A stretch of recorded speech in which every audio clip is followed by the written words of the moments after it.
Good morning, good afternoon, good evening. Welcome to today's very quick webinar on Veeam Disaster Recovery Orchestrator, a very neat topic and a keystone or a flagship product at Veeam.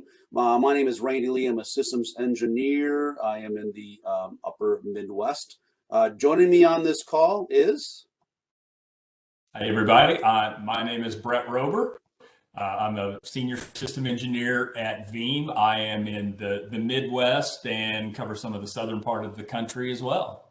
And to you.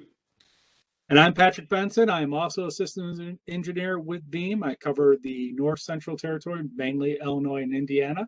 I'm also a certified member of the Business Continuity Institute. So, happy to work with my customers to design solutions, not just to protect their data, but to also make sure they're always up and running. Outstanding. So I'm going to share my desktop really quick and show a little page that I created some time ago. And I'm constantly updating this page. There's a lot of content on randy.com. It's a landing page for other content. But today, let's focus on Veeam VDRO, right? And we just released the version 5.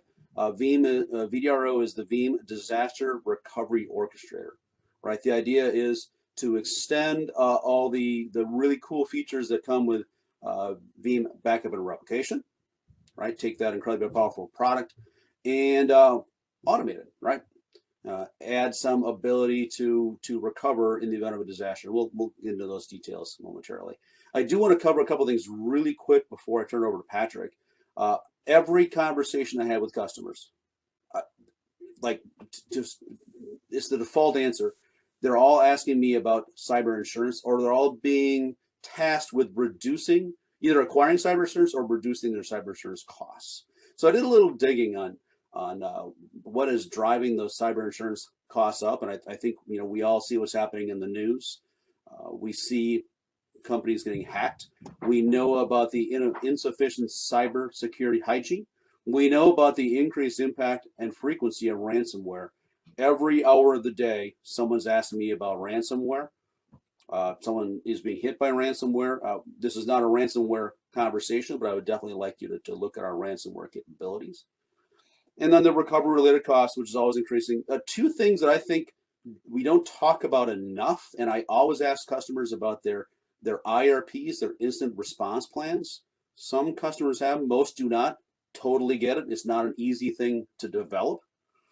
And then ranking all of this stuff we're talking about here against the impact on business interruption. So Patrick, you have some background with disaster recovery methodology, correct?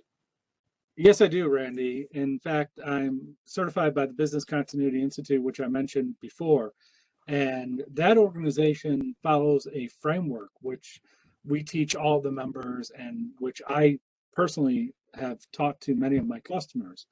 And I think you're hitting on some great points in that we get so bogged down in the technical aspect of this job, IT in general, right? We're always thinking in terms of hardware, software, features, and really business continuity. As I tell all my clients, it's not a product, it's a practice. You have to follow a framework. You have to have a plan before the disaster strikes. And you mentioned ransomware. So we got the bad guys out there trying to take us down. But there's natural disasters. There could be local incidents. There could be statewide incidents. You never know what's going to hit that could take your organization offline. And when it hits, not if, but when, that's not the time to start thinking about, well, what should the steps be to get back online, right? A book that I highly recommend every IT professional read and just get familiar with. It's called the Checklist Manifesto. And the Checklist Manifesto was written by a surgeon. Now, this surgeon saw the benefit of using checklists even in emergency medical situations where lives are on the line. At that point, think about it. You have a patient who might die, and you have the surgeon still going to a checklist and doing things step by step. And that might sound ludicrous, right? Because TV shows us these doctors, I'm going to perform a tracheotomy. It doesn't happen like that. It doesn't happen like that in the real world, because while it might make for great television, it kills people in hospitals. They found that out, right? And their job is to save lives. Pilots for airlines, they do the same thing. We talk about the Miracle on the Hudson for review of how to handle a disaster. Think about that incident where both engines blow out, not at 30,000 feet, but at 3,000 feet. And Scully and his co-pilot Jeff, they actually still went through the procedure in that short amount of time. They relied on their training. They looked at the checklist. They went through the proper procedures, and there were no lives lost. In a horrible situation, they were prepared because they had done the training and they had laid out the groundwork with their checklist, with their plans. So when I see a product like VDRO out there for me to use as an IT professional, I know that it's going to help me develop the plan. It's going to force me to stop and think about what are the goods and services that I deliver to my customers. Why is IT part of the organization to begin with? What do we deliver of value? And now how do I protect it? Those steps are mission critical to any business continuity plan, any incident response plan. You take the time, you develop the procedures, and then you use a tool like VDRO to not just implement your plan, but to regularly test the plan. That's the follow-up. There's a lot of companies out there with business continuity plans, and if it sits on the shelf and it's never tested and it's never updated, it's no good when we need it. VDRO allows us to develop the plan, maintain the plan, and make sure the plan's meeting all of our objectives. So Randy, that's what I think the real value of VDRO is. And So it's just very well stated. I got to give you a quick story about a disaster that happened to me personally. Please. A little background. I had a very well-designed data center, multiple UPS units, multiple AC units. I had redundancy all over. I was very proud of this environment. We had I don't want to say bulletproof. That was the perception, by the way, from the business was that it was bulletproof because we made a big investment in this data center. Mm-hmm. What I didn't know is that where this data center was located, there were these dogwood trees, and they released kind of a fuzzy, leafy substance right off the dogwood trees that clogged up both my AC units on a Sunday. Right, so that wasn't anything we ever thought about in designing this data center, and we had a quasi plan, but not a good enough plan right at that point to address the risk. So yeah, this stuff happens. No plan is bulletproof. And that's right. And those are the things that turn out to be the real disasters. Those types of things are much more common than your fires and tornadoes and hurricanes and things like that, and even the ransomwares of the world, since it's a major topic these days.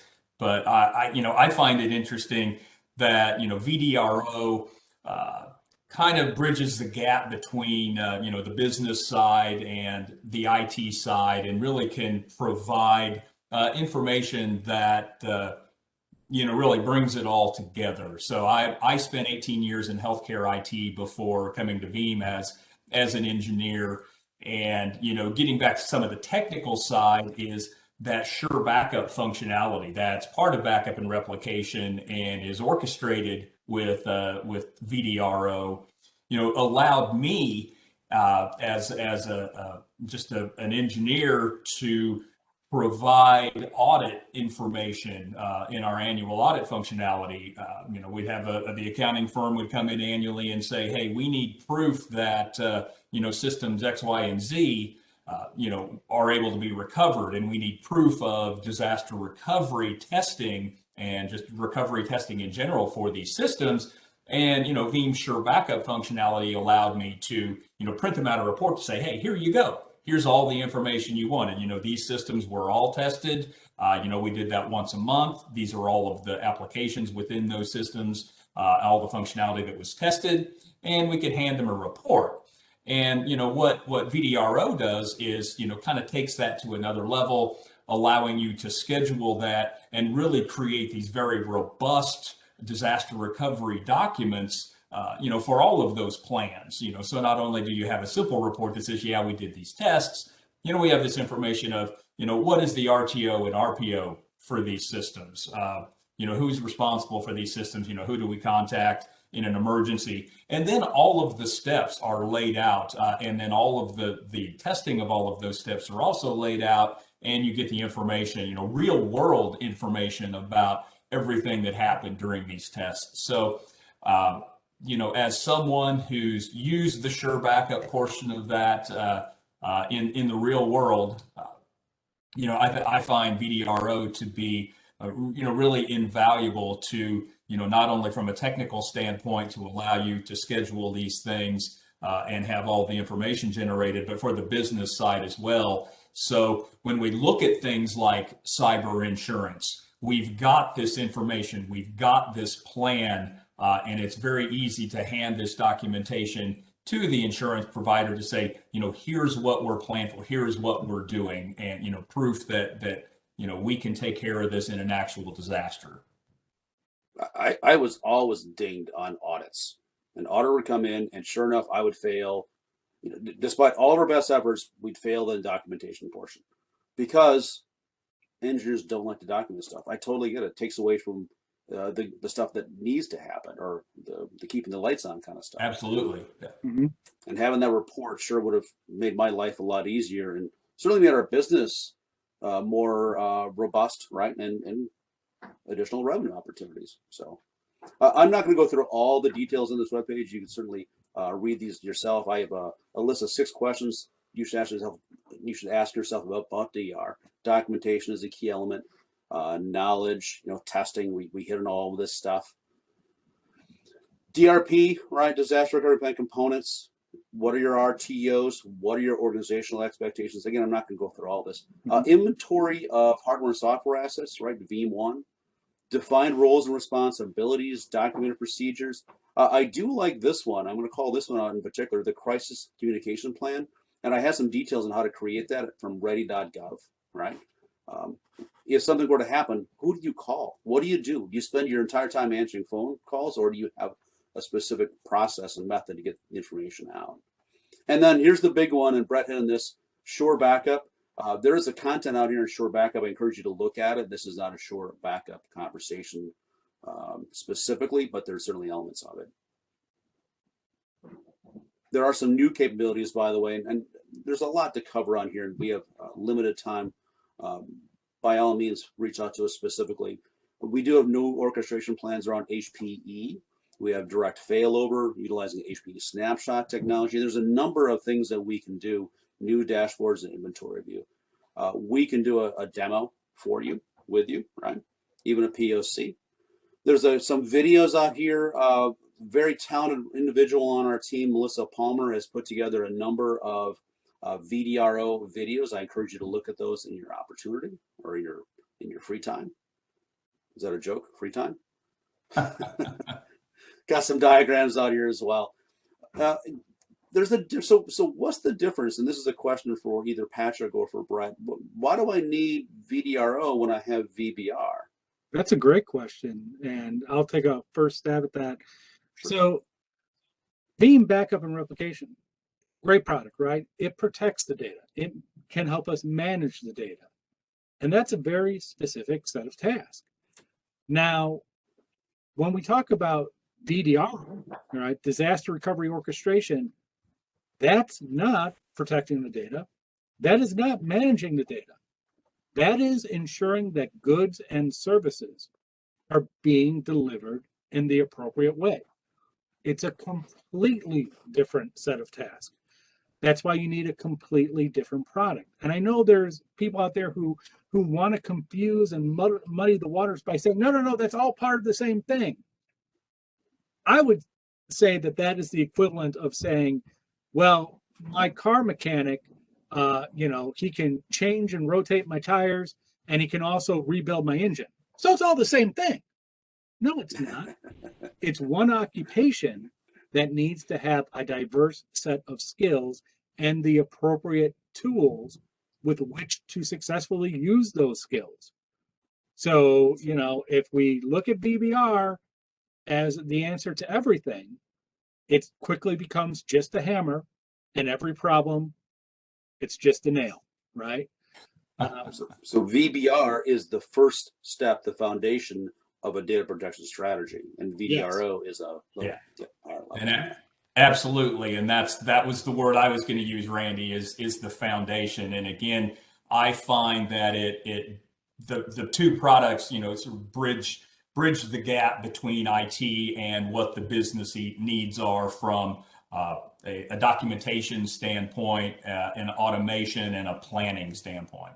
Mm-hmm. So I have a sample plan up here on this website, and there are other plans we can show you as well. And then another important element, we have a hands-on lab specific to VDRO. So within 15 minutes of signing up for this hands-on lab feature or process, you'll have the ability to test the lab. And again, I learned by doing, right? And the hands-on lab is a good component of that. Anything else we want to close up with today, gentlemen? You brought up a great point earlier about how it's so difficult to find the time to create these plans. And my response to that is, who's qualified to write your autobiography? Only you, right? Well, unfortunately, the only person qualified to write your infrastructure's autobiography are the people who own the infrastructure. And what we've done is we've produced a product that makes that process easy. Doesn't make it, completely 100% automated to design the plan, but it makes it easy to develop, keep, and maintain that plan. So that when you have to use it, that's the part that's fully automated. That's where we want to get to, right? And so whenever a customer says, why do I need this? Because if you're going to write an autobiography, it's a lot easier to do that with some notes, right? With a chapter outline, with a plan for producing that novel, than simply to start with, I'm just going to spit it all out at once, So if that analogy makes any sense, that's the way I look at it. Yeah. You really have to take ownership. This is your job. And unfortunately, some parts of the job are difficult. We're giving you a tool to make this part easy. Yeah, and absolutely. And what I would be remiss if I didn't say again that this documentation portion of what Disaster Recovery Orchestrator does for us is automated. So as an IT engineer, basically all I'm doing is creating the plan. I'm handling the technical side of disaster recovery orchestration and disaster recovery and recovery testing. And I'm doing the technical side, and VDRO is in an automated fashion creating that documentation for the business. So I'm just doing the technical side of the work, and the stuff that I don't want to do, which is the documentation side, is automatically being generated by Veeam. So Great point. For me, best of both worlds. Yeah, the most I had a time customer tell consuming. me- Sorry, Randy, I was just going to say the most time consuming stuff is done by the tool, but the most difficult work, the most technical work, is done by the people. Spot on. Yep. So thank you, everyone. Thank you, Patrick. Thank you, Brett. Thank you, Randy. Thank you, guys. Reach out to your partners. Reach out to either someone on this call or your Veeam SE. Happy to have a conversation with you about how to automate and improve your DR capabilities. Thank you. Thanks. Bye, all.